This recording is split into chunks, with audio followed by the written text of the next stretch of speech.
Magandang araw. Ako po si Mark Lester Lirag at ito po ang aking daily devotions ngayong March 2, Finishing Well, Joshua's Legacy, na tinalakay po ni Pastor Russell Ocampo sa 365 Daily Devotions. At ang Bible verse po ngayong araw ay galing sa Joshua chapter 24, verse 29. Sabi po ay, After these things, Joshua son of Nun, the servant of the Lord, died at the age of 110.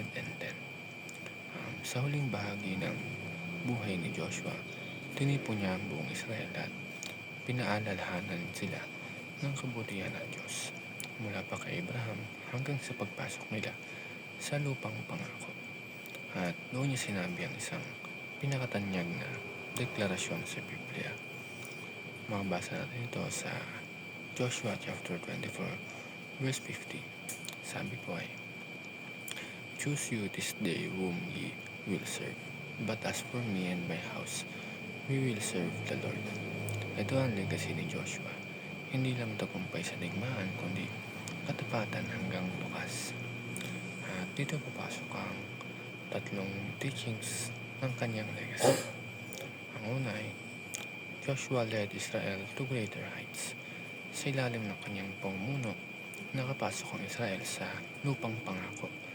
Maraming laban ang napanalunan, maraming teritoryo ang nasakop. Hindi siya perpektong leader, pero ginamit siya ng Diyos upang dalhin ang bayan sa bagong antas. Ang tunay na legacy ay hindi lang personal achievement, kundi ang pag-angat ng mga taong pinamumunuan mo. Second, Joshua led his family to remain faithful to God. Hindi lang niya sinabi, maglingkod kayo sa Panginoon. Sinabi niya, as for me and my house. Ang leadership ay nagsisimula sa tahanan. Madaling magsalita sa harap ng marami, pero ang mas malaga ay kung ano ang nakikita ng pamilya mo araw-araw. Ang tunay na finishing well ay kapag hanggang dulo, ang pamilya mo ay nanatiling tapat sa Diyos dahil sa halimbawa mo. At ang last teaching, Joshua pointed the people to Jesus Christ. Sa buong Joshua chapter 24, hindi niya itinuro ang atensyon sa sarili niyang tagumpay. Itinuro niya ang lahat sa ginawa ng Diyos. Inalala niya ang mga gawa ng Panginoon, ang pagtawag kay Abraham, ang pagliligtas sa Egypto, ang paggabay sa wilderness. Ang tunay na leader ay hindi lang nagpo-point sa sarili, nagpo-point siya sa Diyos.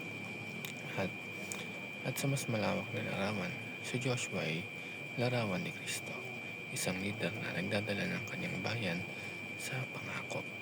Ang greatest legacy ay hindi fame, hindi wealth, kundi ang pag-akay sa mga tao papalapit sa Diyos.